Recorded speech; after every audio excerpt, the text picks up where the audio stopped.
সালামু আলাইকুম প্রিয় শিক্ষার্থীবৃন্দ, নবম দশম শ্রেণীর পদার্থবিজ্ঞান ক্লাসে তোমাদের সবাইকে স্বাগতম। আমি মোহাম্মদ সাইদ আহমেদ, সহকারী শিক্ষক গণিত, নলিন নঈমুদ্দিন উচ্চ বিদ্যালয়। আমি আজকে কথা বলবো তোমাদের পদার্থবিজ্ঞানের চতুর্থ অধ্যায় কাজ ক্ষমতা শক্তি, এটা নিয়ে আমরা কী কী বিষয় নিয়ে কথা বলবো, বিষয়গুলো আমি বোর্ডে উঠিয়ে রেখেছি। আমরা প্রথমেই পড়ব কাজ সম্পর্কে। কাজকে সাধারণত কী দ্বারা প্রকাশ করা হয়? ডাব্লিউ দ্বারা। এখন কাজ কাকে বলে? কাজ হচ্ছে যে কোনো বস্তুর উপর বল প্রয়োগ করলে যদি বস্তুটি বলের দিকে সরণ ঘটে, অর্থাৎ কোনো একটা বস্তু নিলাম আমরা, এটা একটা বস্তু, তো বস্তুটার উপর এ পরিমাণ বল প্রয়োগ করা হলো, ফলে বস্তুটা যেদিকে বল প্রয়োগ করছে সেই দিকে বস্তুটা একটা দূরত্ব অতিক্রম করে, অর্থাৎ বস্তুটার এই সরণ ঘটলো। তাহলে এখানে কতটুকু কাজ হয়েছে? কাজ হচ্ছে এই যে আমরা বলটা প্রয়োগ করছি আর এই যে বস্তুটার সরণ ঘটছে, এই বল এবং সরণের গুণফলটাই হচ্ছে কাজ। তাহলে আমরা এটা এইভাবে লিখতে পারি যে W = Fs, কারণ আমি বলছি যে বল এবং সরণের গুণফলকে কাজ বলা হয়। বল এবং সরণের গুণফল, যেমন এখানে হোয়াইট বোর্ডটা আছে, আমি যদি এটাকে বল প্রয়োগ করি কিন্তু এটার কোনো সরণ ঘটেনি, তাহলে ক্ষেত্রে কোনো কাজ হয়েছে? এক্ষেত্রে কিন্তু কোনো কাজ হয়নি। অর্থাৎ বল প্রয়োগ করলেই যে সেটা কাজ হলো তা না, বল প্রয়োগ করার পরে সেখানে বলের দিকে সরণ ঘটতে হবে। যদি সরণ না ঘটে তাহলে কিন্তু সেই ক্ষেত্রে কাজ হবে না। এটা হচ্ছে আমাদের কাজ। তো আবার যদি কখনো এরকম হয় যে একটা বস্তুকে বল প্রয়োগ করলাম, আমি একটা বস্তুকে এই দিকে বল প্রয়োগ করলাম, বস্তুটা এদিকে না গিয়ে θ° কোণ করে এই অবস্থানে আসলো। কতটুকু কোণ করে? θ° কোণ করে। তাহলে এই যে আমরা বলের উপাংশটা যেটা পাবো, উপাংশটা হচ্ছে যেদিকে বল প্রয়োগ করছি, এখানে তো θ কোণ করে এই জায়গায় আসছে, তাহলে আমরা এইখান থেকে এই রেখার উপর একটা লম্ব টানবো। লম্ব টানলে এইখানে যে দূরত্বটুকু পাবো আমরা, এই দূরত্বটুকুই হচ্ছে বলের উপাংশ। এই দূরত্বটুকুই হচ্ছে আমাদের বলের উপাংশ, এটাকে আমরা S বলতে পারি। এই ক্ষেত্রে এটা বলের উপাংশ। তাহলে আমরা এক্ষেত্রে কাজের সংজ্ঞাটা এইভাবে বলবো যে বল প্রয়োগের ফলে যদি বলের প্রয়োগ বিন্দু বলের দিকে সরে যায় অথবা বলের দিকে সরণের উপাংশ থাকে, বলের দিকে সরণের উপাংশ থাকে, তবে তাকে কাজ বলে। এক্ষেত্রে আমরা এটা উপাংশ পাইছি, তাহলে এই ক্ষেত্রে আমাদের W হবে W = Fs cos θ। এখানে কসটা কোথা থেকে আসলো? যেহেতু আমাদের এই রেখা নিতে হবে আর এই রেখা নিতে হবে, তাহলে এটা যেহেতু θ, তাহলে এই রেখাটাকে আমরা সাধারণত লম্ব বলি, কিন্তু এই রেখাটার তো আমার কাজ নেই, আমাদের অতিভুজ এবং ভূমি নিয়ে কাজ করতে হচ্ছে। তাহলে অতিভুজ এবং ভূমি আমরা কিসের সূত্র থেকে পাই? এই অতিভুজ আর ভূমি হচ্ছে কস থেকে আমরা পাই, এই জন্য এখানে Fs cos θ। আমরা এই দুইটা সূত্র দ্বারা কাজের প্রবলেমগুলোকে সলভ করতে পারি। এখন আমাদের জানতে হবে যে কাজের একক কি। আমরা যদি দেখি যে এখানে বলের একক হচ্ছে নিউটন এবং কাজের একক হচ্ছে সরণের একক হচ্ছে মিটার, অর্থাৎ কাজের একক হচ্ছে নিউটন মিটার, যেটাকে একত্রে আমার বলা হয়, একত্রে জুল বলা হয়, জুল। এখন এটাকে বিভিন্নভাবে প্রকাশ করা যায়, যেমন আমি যদি এটা বলি যে 20 জুল কাজ, এই 20 জুল কাজটাকে তুমি কিভাবে প্রকাশ করবা? আমরা জানি যে কাজ কাকে বলে? বল এবং সরণের গুণফলকে কাজ বলে। তো তাহলে এটাকে আমরা যদি বলি যে 20 নিউটন বল প্রয়োগ করে 20 নিউটন বল প্রয়োগ করে কতটুকু সরণ ঘটবে? 2 মিটার সরণ ঘটলো, কারণ 10 × 20, তাহলে বল এবং সরণের গুণফল পেলাম। এটাকে আরও বিভিন্নভাবে লেখা যায়। দেখো, তুমি বললা যে 4 নিউটন বল প্রয়োগ করে 5 মিটার সরণ, সেটাও কিন্তু 20 জুল কাজ। তুমি বললা যে 1 নিউটন বল প্রয়োগ করে 20 মিটার সরণ, অর্থাৎ এটাকে বিভিন্নভাবে প্রকাশ করা যায়। তো এটা ছিল কাজের একক, অর্থাৎ জুল। তো আমরা এরপর দেখব যে কাজের মাত্রা। আমরা এখানে যেভাবে মাত্রাটা নির্ণয় করতে পারি, যেমন এখানে কাজ একটা ভৌত রাশি, এখানে কী কী মৌলিক রাশি পাচ্ছি আমাদের সেগুলো বের করতে হবে। এখানে বল পাচ্ছি আমরা, বল এবং সরণ। তো বলকে আবার আমরা লিখতে পারি কিভাবে, যে ভর ইন্টু ত্বরণ। বলের পরিবর্তে আমরা এটা লিখতে পারি, আর এখানে আছে সরণ। এখানে ভর ঠিক থাকবে কারণ ভর একটা মৌলিক রাশি। তো এখানে আমরা ত্বরণ এর পরিবর্তে লিখতে পারি কি? ত্বরণের পরিবর্তে আমরা লিখতে পারি যে বেগ বাই সময়, অর্থাৎ যদি বেগকে সময় দ্বারা ভাগ করা যায় তাহলে ত্বরণ পাওয়া যায়। এখানে হচ্ছে সরণ বা ভর গুণন, এখানে বেগের পরিবর্তে আমরা লিখতে পারি যে দূরত্ব বাই সময়, দূরত্ব বাই সময়, আর নিচে আছে সময়। বেগের পরিবর্তে লেখা যায় দূরত্ব বাই সময়, আর এখানে হচ্ছে সরণ। তো প্রিয় শিক্ষার্থীবৃন্দ, তোমরা একটা বিষয় খেয়াল করো, মাত্রা সমীকরণ যদি না থাকে, তুমি যদি বিষয়টা বুঝতে পারো, তাহলে মাত্রা সমীকরণ যদি মনে নাও থাকে তাহলে তোমরা এইভাবে বের করে নিতে পারবা। তাহলে এখানে আমরা যদি একটু করে লিখি যে ভর, আচ্ছা আমি রাশিগুলো বসাই দেই। যেমন ভরের মাত্রা হচ্ছে m, ভরের মাত্রা m, দূরত্বের মাত্রা হচ্ছে l, সময়ের মাত্রা হচ্ছে t, এখানে সময়ের মাত্রা t, এখানে সরণের মাত্রা হচ্ছে l। তাহলে এখানে আমরা মাত্রাটা পাচ্ছি, এখানে m ইন্টু এই যে এই লগটাকে যদি আমি লিখি l বাই টি গুণন এই টিটা এখানে হর হিসেবে, লব হিসেবে আছে, মনে মনে হর আছে কত 1, তাহলে 1টা যাবে উপরে, কারণ যেহেতু এই ভাগ চিহ্নটাকে আমি গুণন দিয়েছি, আর এই টিটা আসবে নিচে গুণন এই এল। তার মানে আমরা লব এবং লবকে যদি গুণ করে দেই তাহলে m l স্কোয়ার, আর এখানে টি আর টি, তার মানে হচ্ছে 1/t স্কোয়ার। তাহলে এটা হবে m l স্কোয়ার আর টি স্কোয়ার, মানে কি t ইনভার্স 2। এখানে t ইনভার্স 2 হয়েছে কিন্তু সূচকের নিয়ম অনুযায়ী, অর্থাৎ আমরা কি জানি a ইনভার্স 1 সমান সমান 1/a, তার মানে a ইনভার্স 2, তাহলে এটা কি হবে 1/a স্কোয়ার, a ইনভার্স 3, তার মানে 1/a কিউব। এখানে এই রকম আছে কিন্তু এই যে 1/t স্কোয়ার, যেটাকে আমরা এইরকম লিখতে পারি a ইনভার্স 2 অর্থাৎ t ইনভার্স 2। আশা করি তোমরা বুঝতে পেরেছো। এটা হচ্ছে আমাদের কাজের মাত্রা। এরপর আমাদের জানতে হবে যে কাজের একক জানলাম, আমরা কাজের মাত্রা জানলাম, বলের দ্বারা কাজ, বলের বিরুদ্ধে কাজ। এটা হচ্ছে যে কোনো বস্তুর উপর বল প্রয়োগ করলে যদি বলের প্রয়োগ বিন্দু বলের দিকে সরে যায়, সেটা হচ্ছে বলের দ্বারা কাজ। অর্থাৎ এই যে আমি বস্তুটাকে কি করতেছি, যেদিকে নিতে চাচ্ছি সেদিকেই যাচ্ছে, তার মানে এই কাজটা আমি করতেছি বলের দ্বারা, এই কাজটা আমি করতেছি বলের দ্বারা। আবার এই ডাস্টারটা যেমন এখানে ফ্লোরে আছে, আমি ডাস্টারটাকে নিচ থেকে এইভাবে উপরে উঠতেছি। এই ডাস্টারটা ফ্লোরে আছে কেন? কারণ এটার উপর বল প্রয়োগ করা হয়েছে, কিন্তু আমি ঠিক বলের বিরুদ্ধে কাজটা করছি। তো এটা হচ্ছে বল প্রয়োগ করছি, কিন্তু কাজটা হয়েছে কিসের বিরুদ্ধে? বলের বিরুদ্ধে। এখানে কিন্তু বস্তুটা পৃথিবী বল প্রয়োগ করছে, এটা হচ্ছে অভিকর্ষ বল, আমি কাজটা করছি বলের বিরুদ্ধে, তার মানে এটা হচ্ছে বলের বিরুদ্ধে কাজ।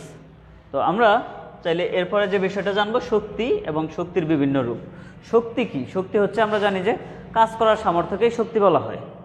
এখন শক্তির বিভিন্ন রূপ আছে, যেমন শক্তির বিভিন্ন রূপ হচ্ছে যে শব্দ শক্তি, তারপর যান্ত্রিক শক্তি, গতিশক্তি, তারপর তড়িৎ শক্তি, এরকম শক্তির বিভিন্ন রূপ আছে, সৌরশক্তি, চৌম্বক শক্তি, রাসায়নিক শক্তি।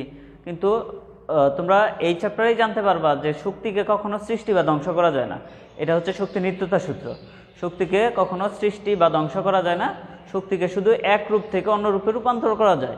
যেমন আমি যদি তোমাদেরকে সাধারণত তোমরা খেয়াল করবা বিভিন্ন অনুষ্ঠানে সাধারণত যদি বিদ্যুৎ না থাকে তখন কি করা হয়?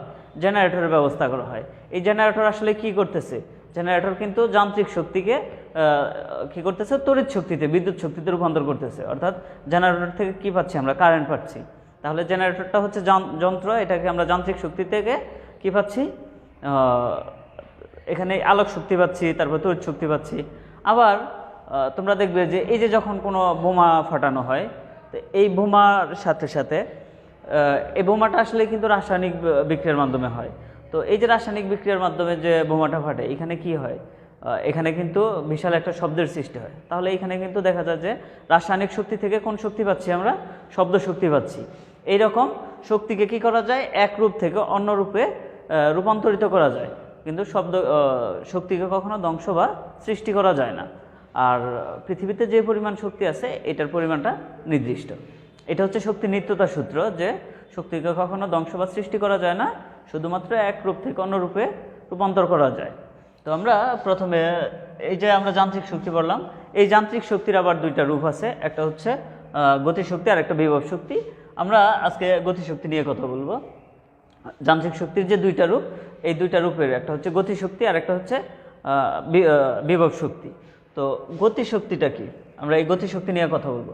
কোনো বস্তু গতির কারণে যে শক্তি লাভ করে, কোনো বস্তু গতির কারণে যে শক্তি লাভ করে তাকে গতিশক্তি বলা হয়। যেমন আমার হাতে যদি একটা থাকে, বুলেট থাকে, সেই বুলেটটা যদি আমি দেয়ালে ছুঁড়ে মারি, আমি দেয়ালে এইভাবে ছুঁড়ে মারলাম, তাহলে এই বুলেটটা দেয়ালের ভিতর কতটুকু প্রবেশ করবে? এক বিন্দু প্রবেশ করবে না, বরং সেটা ফিরে আসবে। কিন্তু যদি এটা কোনো একটা বন্দুক থেকে, এই বুলেটটাই যদি একটা বন্দুক থেকে প্রবেশ করে, তাহলে কিন্তু বুলেটটা দেয়ালের ভিতর ঢুকে যাবে। কেন ঢুকে যাবে? কারণ হচ্ছে যে এই ক্ষেত্রে বুলেটটা বেশি গতিতে যাবে। তার মানে দেয়ালের ভিতর যে শক্তিটা প্রয়োগ করছে, এখানে আমি যে শক্তিতে বুলেট ছুটছিলাম দেয়ালে, কিন্তু বন্দুক থেকে তার চাইতে অনেক বেশি গতিতে গেছে। তোমরা যারা ক্রিকেট খেলা বোঝো, এটা দেখবা যে স্পিন বলের চেয়ে পেস বলে সাধারণত মানে ইটা বেশি হয়, মানে ছয়ের পরিমাণটা বেশি হয়। এর কারণটা কি? স্পিন বলে গতি থাকে বেশি, আর স্পিন বলে গতিটা কম থাকে, পেস বলে গতিটা বেশি থাকে। ঠিক এই কারণে এই কাজগুলো হয়। তো আমরা তাহলে এখানে গতিশক্তি জানলাম। গতিশক্তি কারে কয়? যে গতির কারণে কোনো বস্তু যে শক্তি লাভ, অর্থাৎ যান্ত্রিক শক্তির দুইটা রূপ, একটা হচ্ছে গতিশক্তি আর একটা হচ্ছে বিভব শক্তি। বিভব শক্তি মানে পটেনশিয়াল এনার্জি, যাকে ইপি দ্বারা প্রকাশ করা হয়। এটা কি? এটা হচ্ছে কোনো বস্তুর অবস্থানের পরিবর্তন ঘটালে বস্তুটি কাজ করার যে সামর্থ্য লাভ করে, তাকেই বস্তুটির বিভব শক্তি বলা হয়। যেমন এই ডাস্টারটা আগে যে অবস্থায় ছিল, সেই অবস্থা থেকে পরিবর্তন করে আমি একটা অবস্থানে আনছি, তাহলে কিন্তু এই বস্তুটা কাজ করার একটা সামর্থ্য লাভ করছে। সেই কাজটা কি? এই যে করে একটা শব্দ উৎপন্ন করতেছে। এই শব্দটা কেন করছে? কারণ আমি এর অবস্থানের পরিবর্তন ঘটাইছি। তোমাদের বইয়ের ভিতর হয়তো সংজ্ঞাটা এইভাবে লেখা আছে যে কোনো বস্তুকে তার স্বাভাবিক অবস্থান থেকে পরিবর্তন করে অন্য অবস্থানে আনলে বস্তুটি কাজ করার যে সামর্থ্য লাভ করে। এটাকে আমি এক কথায় বলি যে বস্তুর অবস্থানের পরিবর্তন ঘটলে বস্তুটি কাজ করার যে সামর্থ্য লাভ করে, সেটাই হচ্ছে বিভব শক্তি। তো বিভব শক্তি ইপি সমান হচ্ছে mgh। তার মানে mgটা কি জানি? আমরা জানি mgটা হচ্ছে কোনো বস্তুর ওজন, আর h দ্বারা কি বুঝি? h দ্বারা বুঝি উচ্চতা। তার মানে বিভব শক্তিটা হচ্ছে বস্তুর ওজন এবং উচ্চতার গুণফল। এটা দ্বারাই আমরা বিভব শক্তিকে বুঝি। অর্থাৎ যদি কখনো কোনো বস্তুর বিভব শক্তি বের করতে বলা হয়, তাহলে বস্তুটা কতটুকু উচ্চতায় আছে, তাহলে ওজনকে উচ্চতা দ্বারা গুণ করলে আমরা বিভব শক্তি পেয়ে যাব। আসলে আমরা গতিশক্তি নিয়ে কথা বলি, যে গতিশক্তি ইকে সমান হাফ mv²। আমরা এই সূত্রটা প্রমাণ করব। এটা কিভাবে? যে ধরো এম্বরের কোনো একটা বস্তু, তার উপর বস্তুটা ইউ আদিবেগ নিয়ে চলছে। এই বস্তুটার প্রথম ব্যাগটা কি ছিল? ইউ। এখানে বস্তুটার ব্যাগ কি ছিল? ইউ। আদিবেগটা ছিল ইউ। তো বস্তুটার উপর এফ পরিমাণ বল প্রয়োগ করা হলো, এফ পরিমাণ নির্দিষ্ট পরিমাণ বল প্রয়োগ করা হলো। ফলে বস্তুটি তোমার সরণ ঘটবে, এস সরণ ঘটে এই অবস্থানে আসলো। যখন বস্তুটা এই অবস্থানে আসলো, তখন এর বেগ হলো ভি। তখন বস্তুটার ভিতরে কি আছে? তোমার ত্বরণও কিন্তু আছে, তাই না? বস্তুটার ভিতরে ত্বরণ আছে, একটা সময় বস্তুটা এই অবস্থানে আসছে। তো এখন এখানে আমরা তাহলে গতিশক্তি কী পাবো? গতিশক্তিটা হচ্ছে এই যে বস্তুটা এখান থেকে এইখানে যা আসছে, কেন আসছে? আমরা অবশ্যই কিছু কাজ করছি। এই কৃত কাজটাই হচ্ছে আমাদের গতিশক্তি। মানে এইভাবে লিখতে পারি যে গতিশক্তি সমান কৃত কাজ।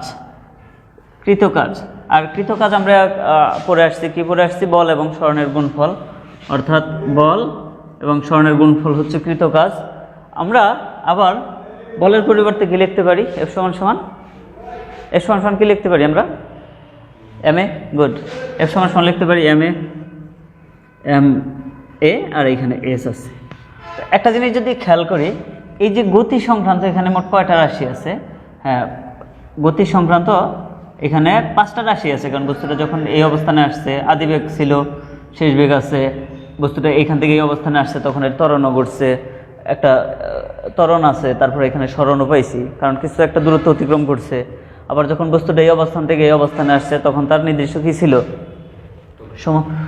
সময়ও লাগছে। তাই না?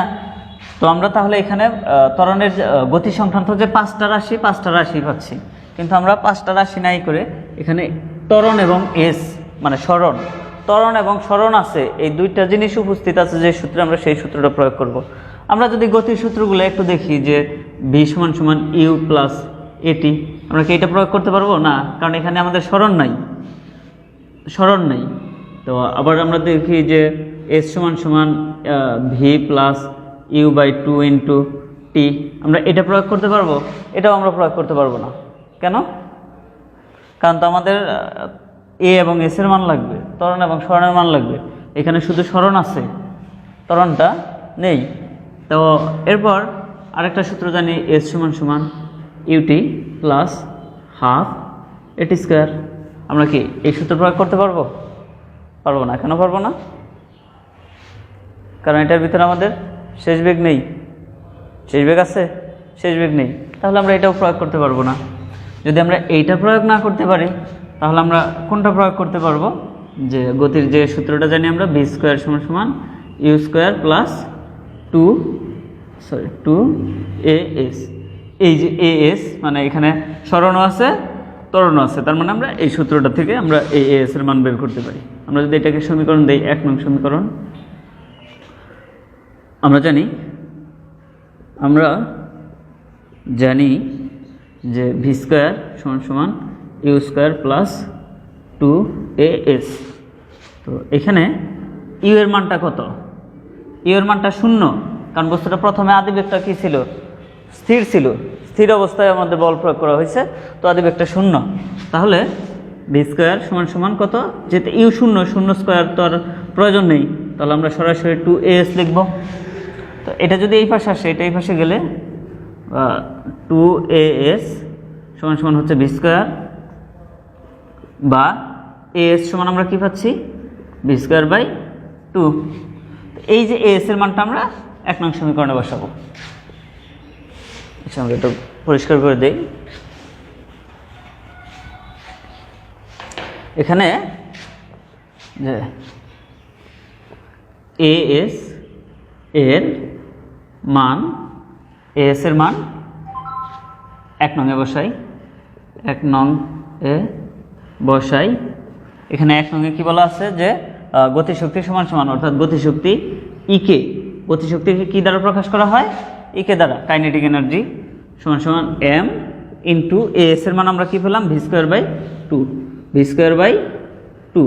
তাহলে এটাকে আমরা এইভাবে লিখতে পারি যে ভি স্কোয়ারও লব, এমও লব। তো লবটাকে আমরা যদি এক সাইডে রাখি, আমরা সংখ্যাটাকে সামনে নিয়ে আসলাম, এম ভি স্কোয়ার, তাহলে এটা কিন্তু এই পাশে থাকা মানে লবই বোঝায়। তার মানে ইকে সমান সমান হাফ এম ভি স্কোয়ার। এটা হচ্ছে আমাদের গতিসূত্রের সূত্র। তো প্রিয় শিক্ষার্থীবৃন্দ, আশা করি তোমরা বুঝতে পেরেছ। তো আমরা এই অধ্যায়েরই আরেকটা ক্লাস দেব, সেইখানে আমরা কর্মদক্ষতা এবং যান্ত্রিক শক্তি এবং গতিশক্তির যে যোগফল ধ্রুবক, সেটা নিয়ে কথা বলবো। তো থাকো আমাদের সাথে। তো কথা হবে আগামী কোন ক্লাসে, সে প্রত্যাশায় বিদায় নিচ্ছি। আল্লাহ হাফেজ।